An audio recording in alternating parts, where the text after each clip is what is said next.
नमस्कार, next 9 news देख रही हैं आप और मैं हूं आपके साथ प्रज्ञा सिंह।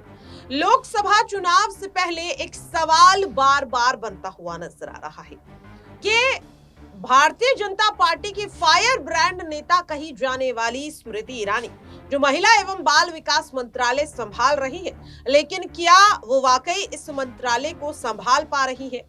ये सवाल काफी ज्यादा अहम है, क्योंकि जिस तरह से बीते काफी समय से देखने के लिए मिल रहा है कि चाहे महिलाओं से जुड़े घटनाएं हो या फिर यहाँ पर बच्चों से जुड़ी घटनाएं हो, इन तरह की तमाम घटनाओं पर स्मृति ईरानी जिस तरह से खामोश नजर आ रही है, क्या स्मृति ईरानी को एक बार फिर से अमेठी से टिकट देकर पार्टी ने कोई गलती तो नहीं कर दी है? हालांकि स्मृति ईरानी अभी भी खामोश नजर नहीं आ रही है। जिस तरीके से उन्होंने आरजेडी सुप्रीमो लालू प्रसाद यादव के परिवारवाद वाले बयान पर हमला बोलते हुए उन्हें चारा चोर कह डाला और एक बार फिर से स्मृति ईरानी चर्चा में आती हुई नजर आ रही है। स्मृति ईरानी ने लालू प्रसाद यादव को चारा चोर क्या कहा, सोशल मीडिया पर हैशटैग पति चोर ट्रेंड होता हुआ नजर आ रहा है।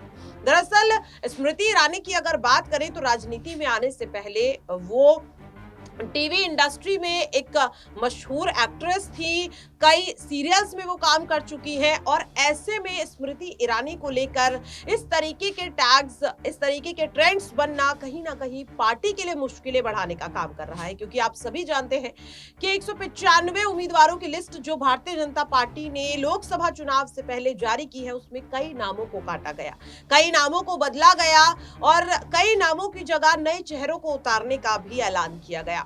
और इसकी जो एकमात्र वजह थी वो थे बयान। जी हाँ, कई ऐसे नेता जो अपने बयानों के चलते पार्टी की नजरों में कहीं ना कहीं पूरी तरह से खटकते हुए नजर आए और छवि खराब ना हो इसलिए उनके टिकट को काट दिया गया, चाहे बृजभूषण शरण सिंह हो, चाहे यहाँ पर साध्वी प्रज्ञा हो, रमेश बिदूड़ी हो या फिर परवेश वर्मा।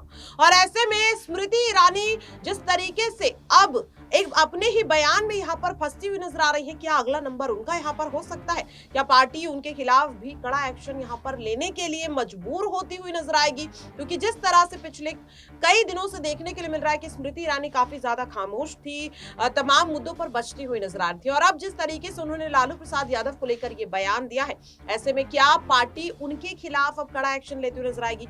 यहाँ पर आपको सुनाना चाहेंगे स्मृति ईरानी का वो बयान, क्या कुछ कह रही है लालू प्रसाद यादव को लेकर, सुनिए जरा। 10 साल प्रधान सेवक के नाते इस परिवार के लिए जो वो भारत कहते हैं, उस परिवार के लिए जूझते जूझते परिश्रम करते करते आज राजनीति के उस पड़ाव पर पहुंचे हैं जहां इंडिया अलायंस के एक चारा चोर ने ये कहा कि मोदी का कोई परिवार नहीं। आज बड़ी विनम्रता से उस चारा चोर तक अगर नागपुर से आवाज जाए महाराष्ट्र की, तो कहना चाहती हूं, हम हैं मोदी का परिवार, ये नौजवान है मोदी का परिवार। बोलो उससे, कौन है मोदी का परिवार?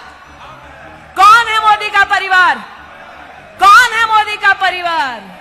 अरे जिसका परिवार 140 करोड़ का है, उसका बाल भी बांका नहीं हो पाएगा। जुलाई का वो महीना साल 2012 जब पूरे देश में बिजली चली गई थी, 62 करोड़ लोग अंधकार में जी रहे थे। अगर तब रोशनी थी तो सिर्फ गांधी परिवार के घर में थी।